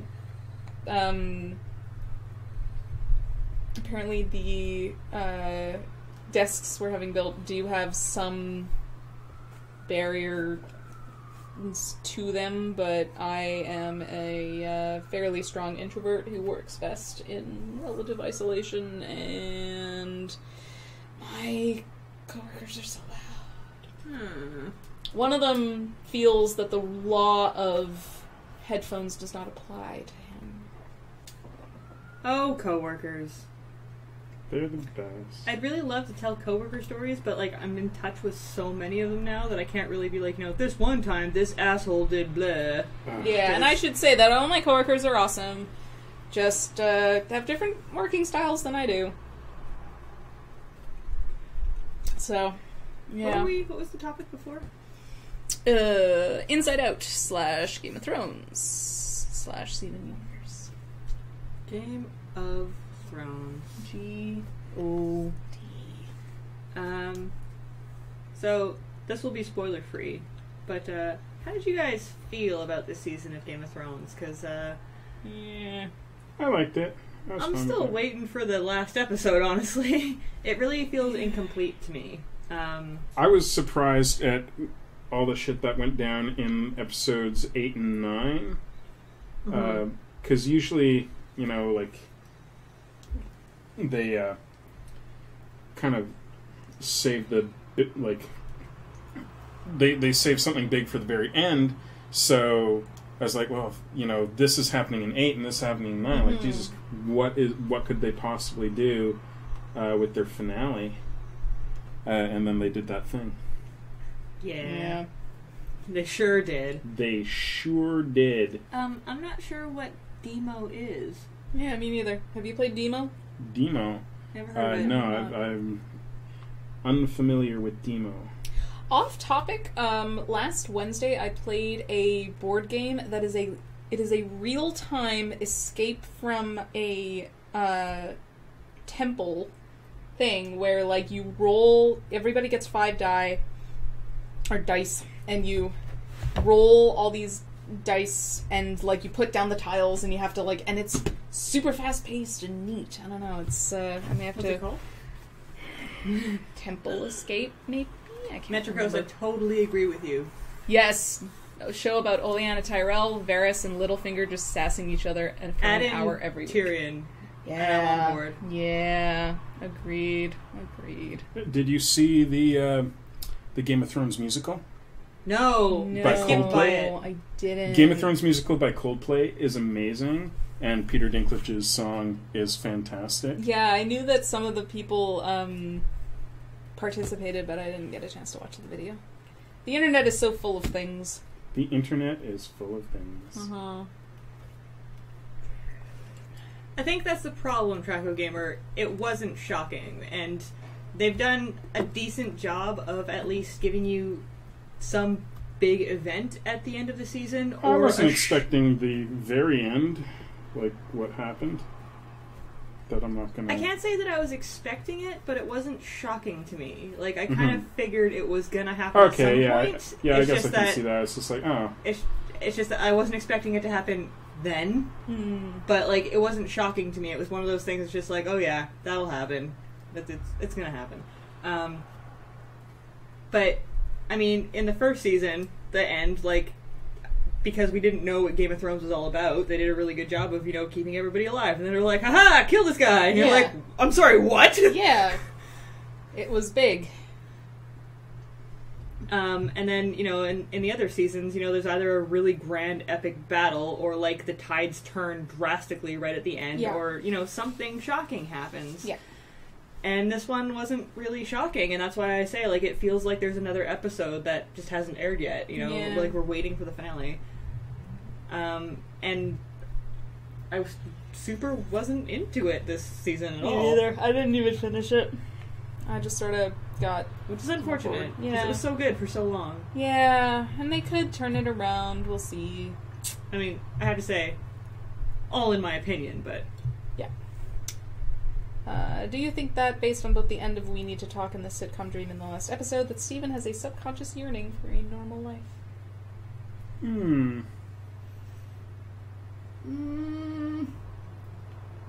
No. Yeah, Only because Steven seems really happy where he is. Yeah, I don't feel like Steven really wants, like, something different than anyone has. Like, the only thing I think Steven would really dig would be to know his mom. Right. And to, like, really be a functioning part of the Gems versus, like, the newbie. Yeah. But that being said, that storyline is used in a lot of things. And Steven Universe handles it in a really fresh and interesting way where, like, it's never this big conflict, you know, like, never in Steven Universe do you see, like, you know, oh, well, this person's having a feud because that person hates that person, and that person hates that person. No one hates anyone in Steven Universe, or at least of the main cast, that is. and that's really nice. Yeah, that, like, Steven doesn't even hate the quote-unquote bad guys. no, like, not at all. Like, he's not afraid of or has anger towards, like, Peridot, for instance. Yes, I do definitely think that he's starting to comprehend that he's not normal, and I think the conflict is that he's starting to realize that they're not just cool, like, you know, people who have powers and do good. Like, there's a really fucked up history that goes along with them. Yeah, and the I think the Keep Beach City Weird episode, Rising Tides, Crashing Skies, has probably planted the seed in his mind that, you know, while, the gems are, you know, protecting humanity and stuff, they're also, you know, potentially the cause of a lot of this stuff, too. Like, if the... I mean, not that it really is their fault. Like, I feel like Homeworld would be coming regardless. Right. Of whether and the gems were here or not. They did make a good point that they'd been there for hundreds of years before people of Beach City were there. Thousands of years, in fact. Yeah. But, like, you know, just the idea that... like, all right, I'm starting Steven Universe tonight. Yeah. I'll start it tomorrow. Sorry, Geoff. Hey, no worries. What were you saying? I guess I'll have to... Yeah, I wish it was on Netflix or YouTube, because then I could stream it at the gym. Well, I bought the grand majority of it on iTunes, and we were watching it... We were watching it with Corey and Ian yesterday, and Ian got 2 episodes in, and he's just like, where is this in the series? We're like, dude, those are the first 2 episodes. They just throw you in. And he's like, oh, okay. Did you show him the pilot? No, I didn't. I really like the pilot. Yeah, it's not included in the... Yeah, I have the pilot. Yeah. I think it's on YouTube, actually. Yeah. It's not hard to probably find on the actual physical DVD. You showed me the pilot ages Yeah, ago. yeah.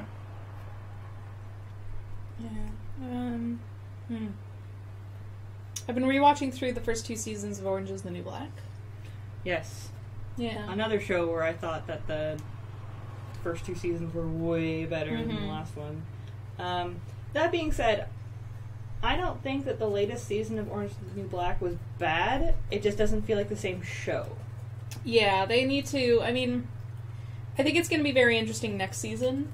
Like, real. I'm glad that they're not sticking to the status quo. So, I haven't seen the series. I did see something... an image I saw that was supposed to be this person's thoughts on season 3 renamed the series Piper's the New Larry.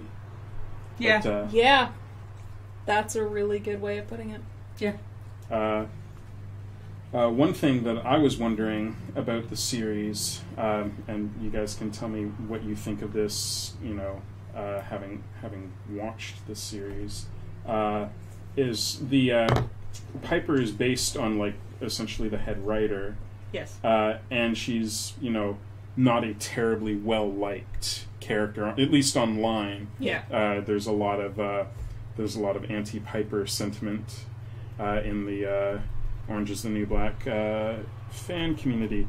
I wonder what that must be like for her to be writing a show about herself where she's... Is she based on the lead writer? Like the creator of the show. It's a true taking some liberties, but Piper Kerman. Yeah, she's just a consultant. She's not... Yeah, she's the consultant for the show, but she wrote the book about her year in prison. Yeah. Yes, she did. But they've since taken... Like, Alex was never in prison with her,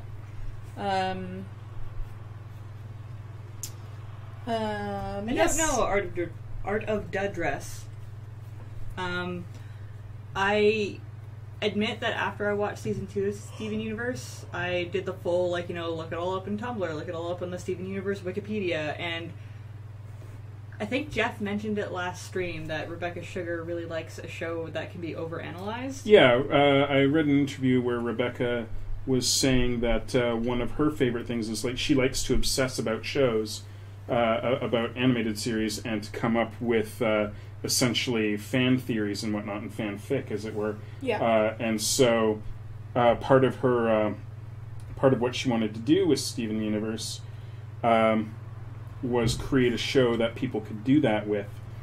Oh. And so she is essentially actively encouraging people to come up with their own ideas about what's happening. Neat. Right. And, you know, who knows what's going to come of that, like whether they're going to be taking inspiration from that, or whether they have it all planned out. The impression I got from the interview was that they don't have it all planned out. Like, they have ideas, and they know that, like, those ideas could, sprout in various ways. Yeah.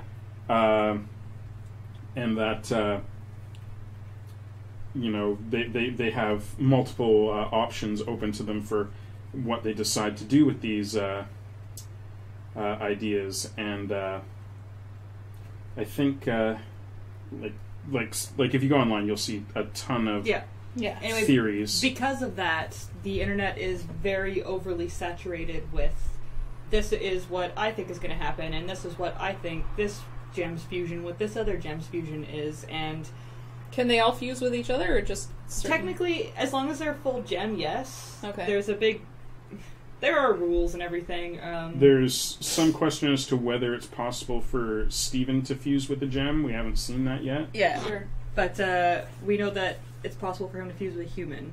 We discovered that very early on. Right. Yeah, and but we also don't know whether it's possible for a gem to fuse with a human. Like, we know that that it hasn't happened, but we wonder, like, that doesn't close the door on it entirely. Right.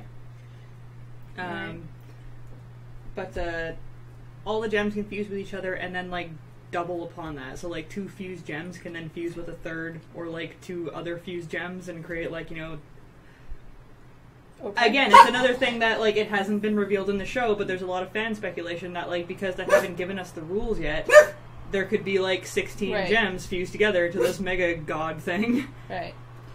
I imagine that there's probably an upper limit to how many gems can fuse together, because part of fusion is staying in, like, kind of staying in harmony with the person you're fused with.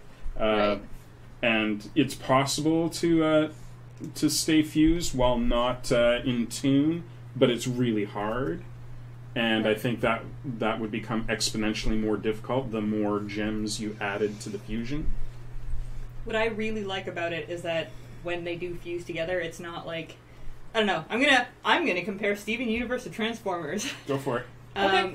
In Transformers, as we all know with Devastator, they're all still separate consciousness. Right. So it's, in my opinion, specifically in Gen 1, that Devastator is the most powerful Transformer, and it's the Constructicons combined. But they fail because they cannot get along with one another while they're combined, and they argue. You sound so philosophical while you're talking this. You get all enunciating. She has the hand gestures. Hand gestures, yeah. When the gems fuse together, they even drive the point home with a different voice actress for the fusion. Oh. Like, they're a different entity, and they're, like, it's not even like they're talking with one another. They're a new entity that has been fused from 2 different consciousness. Okay, I'll start the series. Yeah, okay, it's great, I promise. Yeah. It takes, I can't even say, like, give it a few episodes, because each episode is 2 episodes mashed together that are, like, 9 minutes long. Yeah.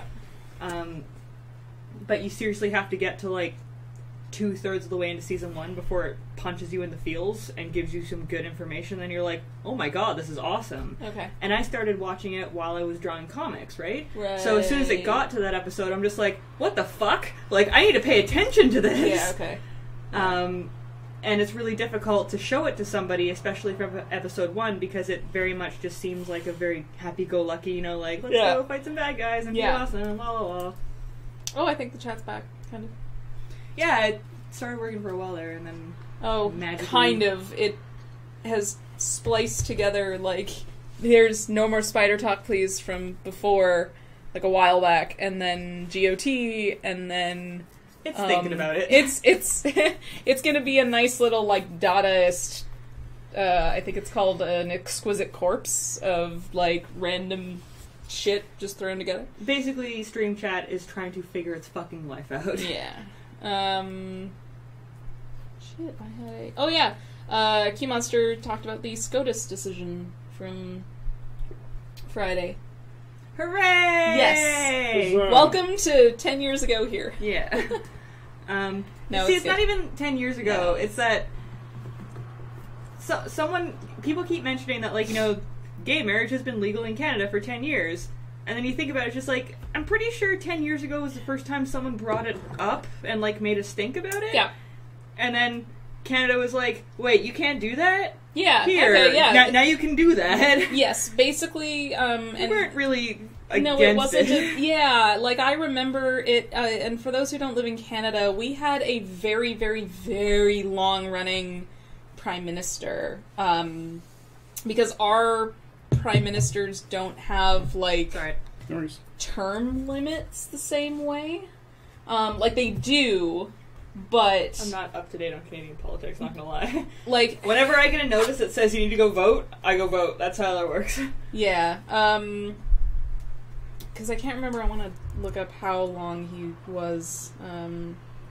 Yeah, and if someone wants to tell me when Harper's limit is up, I would love to know that, because I'm sick of that guy. I would love I really thought that we were to close.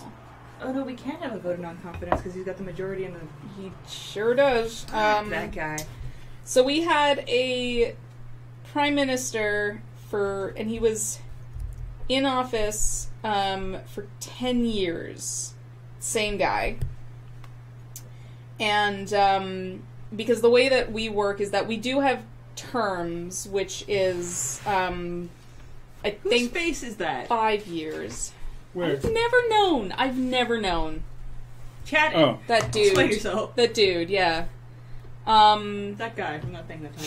So we have terms in that, like, if you reach the end of 5 years, you need to have an election again, but we don't have, like, this thing where you can only serve as president for max 8 years in a row, you right? can get reelected, essentially. Because we elect parties, not people, in a slightly different way.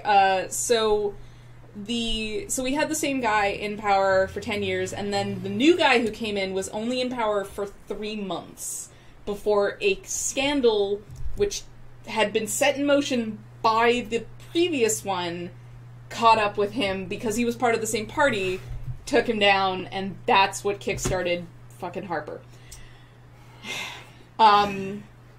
But while this guy was in power for 3 whole months, one of the things that he did was very quietly pass same-sex marriage here in Canada, and it wasn't that big of a deal. You're right, like, it was kind of just quietly like, you can do this now. We were like, alright, cool. Here you go. Now it's officially here. Yeah, not that we were against it so much before, but... But I'm glad that, undeniably one of the most powerful countries in the world has finally recognized this. Like, it is a big thing. I'm glad that it's blanketed, because it was really devastating to hear stories that, we had to go to a different state to get married, but even when we came back to home, it was recognized in our home state. Yeah. There's a really heartbreaking documentary on Netflix called Bridegroom, I believe. Mm-hmm. And it's the story of I'm not gonna remember his name, I'm sorry, but a gay man, and it's a story of him and his relationship and the trials and tribulations that they had to go through to even like just come out to their parents and be together publicly. And then his partner, unfortunately, through a very tragic accident, dies. And he had absolutely no rights to even go see the body after the fact. His parents, he had no rights to claim it after the fact. Yeah. The deceased guy's parents took the body and would not allow them to come to the funeral because they were ashamed. Yeah. It was fucking tragic that, they could not legally be together at that specific time, and, he had no claim over anything. It broke my heart to hear those stories. No one should ever have to go through that. Yeah. And honestly, I don't get the big deal against it. Don't get it. It's because we, the U.S. is still under the grip of religion in such a huge way. And a way that, Canada really isn't. We don't have an official religion. It boggles my mind because even the, few religious people that I know. Yeah. All of them regardless of like on what part of the scale they are, as to like, you know, super religious to like, you know, having moderate amount of faith. Every single one of them just like love. Like it doesn't matter what form it comes in, just love, and it's wonderful. And I guess I'm fucking spoiled because of that, because that's all I've ever been exposed to as far as religion. Yeah, is wonderful people who have a different belief system that I do, but at the core, like, the morals are the same. People should love each other and be good to each other and not exclude anybody because of race, gender, sexual orientation, etc. Yeah. And so just to even, it's like watching a movie about, like, you know, oh, by the way, there's this huge chunk of the continent that doesn't think that people should have equal rights because of blah. Yeah. And we're never well, I shouldn't say we're never exposed to it here, but I've never been exposed to it in person. It's rarer here, yeah. And I'm really, really lucky. Do not think that, like, my privilege is lost on me. Yeah. No, it's good. Yeah, because of that, it's mind-boggling when someone says, you know, man and a woman. I'm just like, wow, why? Metricos had their mother put them in therapy to make them straight. Whoa. There's also a really good documentary on Netflix about that, and about how that doesn't fucking work. Really doesn't work. Because that's not a thing. Really don't work, nope. Hey, Bailey, I'm really sorry to hear that. Like, Again, like I just said, it's not lost on me that I'm extremely lucky to be on this one pocket of the planet where it's basically non-existent. Yeah. That being said, if you can, move to Victoria or Vancouver or Seattle, because apparently we've got our shit figured out here. In many ways, yes, we've got our issues, but in many ways we've got some stuff figured out. Yeah. No, it's funny. I remember when my mom would tell me stories, because she grew up in the East, right? So they would drive down to New York, and this was in the 60s, the early 60s. And I remember her very distinctly telling me about, like, these separate drinking fountains. The segregating drinking fountains and stuff. And I remember I was a little kid, and I was like, that seems nuts. Like, why would you do this? And our kids will look at us in the same way and be like, what do you mean gay people couldn't get married? Yeah. That's dumb. Like, and we'll be like, yeah, it sure was. This is sort of on, sort of off. I'm sorry to go off on this, but have either of you guys seen the original Night of the Living Dead? No. So, you know, near the end, there's a white lady and an African-American guy. Yep. I know of this ending. Yes, and he's desperately trying to help the lady. Yeah. And she won't make eye contact with him. I can remember very distinctly, that was the first time I can remember my mother trying to explain racism to me. Yeah. Because, again, because we lived in this beautiful little pocket of the planet where that wasn't really a thing. Yeah. I didn't understand what was happening, but my mom had to say, like, okay, there was a time where it was not appropriate for a man of color to talk to a woman who was not of the same color, specifically white. Yeah. And I'm like, why? Yeah. And, like, her face was horrified because she doesn't want me exposed to this. And, like, it's important to teach your kids about the mistakes made in the past.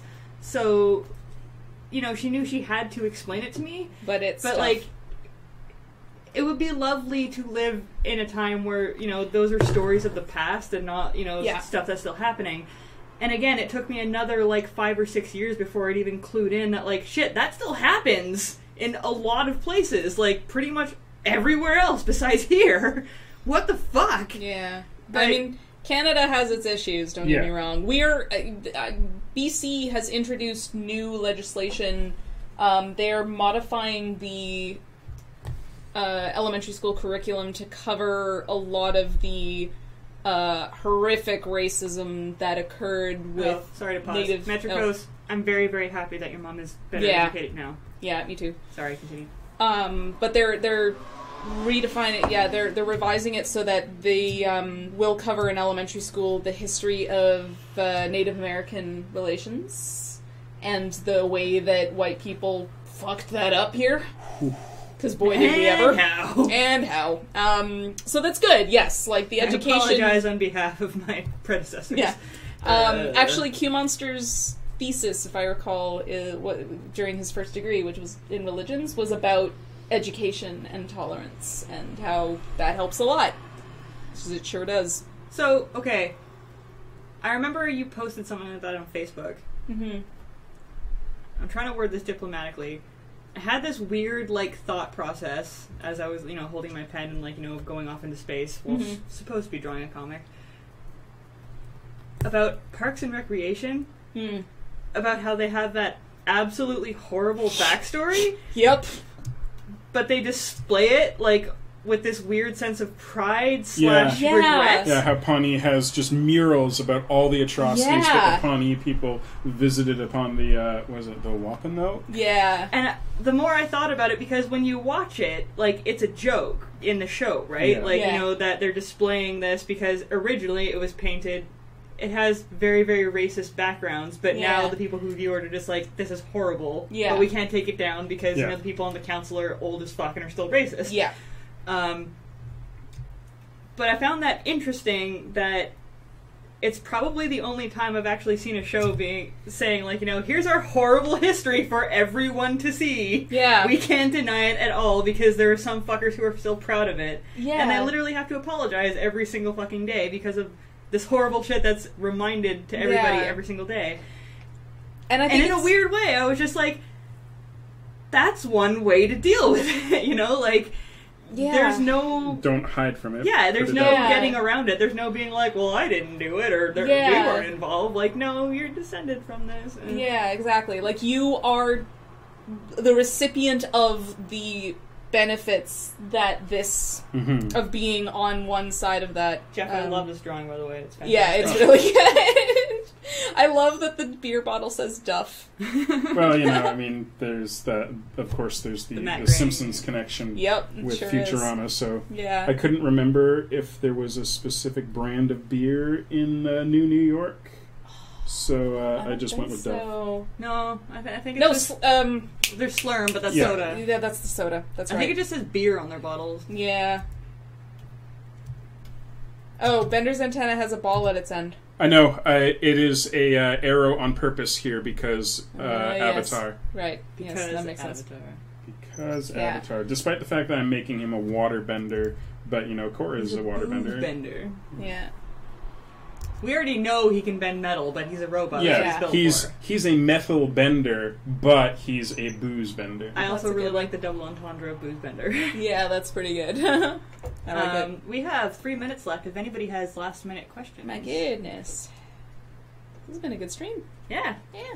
I missed you guys. We've been dealing with some heavy shit on our streams actually lately. Like I think it's we've like done a movie where we go with like silly stuff and then we get into heavy shit. Yeah. Yeah, like we had a big long discussion about how crappy Jurassic World is, and then we have a long discation about gender stereotypes. Yeah, gender stereotypes. Steven Universe. Oh yeah, cool.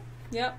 I don't know if I mentioned it to you, but I mentioned it to Geoff last stream. There was a beautiful Tumblr post that I found one time where there's a guy, and I'm not saying that he was being a dick or anything, but a little bit of uneducated whining, I'll say, where he was saying, like, it would be really nice if there was, just one gem, like, full gem on Steven Universe that was male. Not counting Steven. Yeah. Just one. Because they're all portrayed as women, and, like, I just want a character that I can relate to who's not this stupid, like, half-breed child.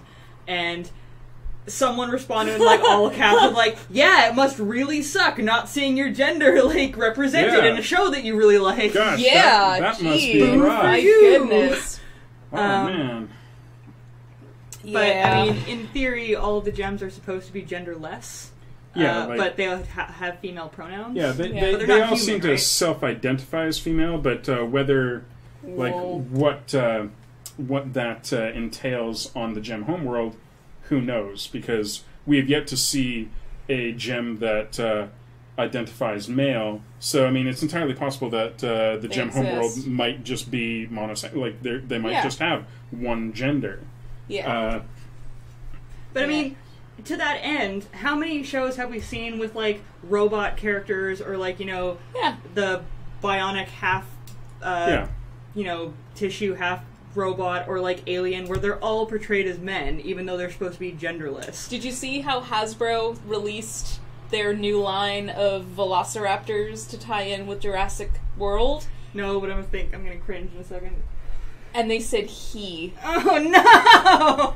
The whole way through the product description. He very clearly says she, They like are- 90 They're trillion all- times. They're all girls because they're not females. supposed to be able to breed. They're That's all... And in females. Jurassic World, they figured that shit out, apparently. Don't get us started on Jurassic World again. I could go on forever. Yeah, that's... Oh, it's 9. It is 9. Well, Well. ladies and gentlemen, next week I will be drawing Steven Universe. It's gonna happen. We're gonna show Mia Yay! Steven That's Universe. me. Yes. But for now, maybe Geoff can zoom out and yeah, absolutely. Wait, I gotta do this one line. one line. All right. For those of you who don't know, I draw a comic. It is called MegaCynics. You can find it at megacynics.com. You can follow me on Twitter at mega_ashra, or you can follow the comic, which is at MegaCynics. This is at Mia Steinberg, Yep. spelled. MIASTEINBERG. Sorry to make you do that every single time. No, that's cool. We And should this make is- signs! Yeah. We should totally make you know signs. what? In my head, I've made this perfect little thing that I can just pop up on Photoshop that just has like a picture Right. for the end of the stream. I'll do it next time. Okay. And Geoff, you can follow on Twitter at Jeffrey Today, Yep. spelled with a G. GEOFFREY today, because you all know how to spell today, I presume. And that is also your Okay. Tumblr, I believe, right? Is also my Tumblr is Yes. Jeffrey Today. Cool. But yay! Yay! Stream! Also Patreon. Patreon! You can donate to Patreon, and I've been posting the finished art from these streams on Patreon as a download, not just a thumbnail anymore, because Patreon's awesome. Ooh. So that amethyst that I drew last time, if you donate on the $10 level, you can download the full giant one, which is Yay! huge, by the way. I'm using it as my background right now. And I also put up the finished garnet and jasper, which... Yay! which Looks you can so also good. download. And yeah, when I do super cool finished art, I will post it there. So that's pretty cool. Hooray! We will see you guys next week. Bye! Bye.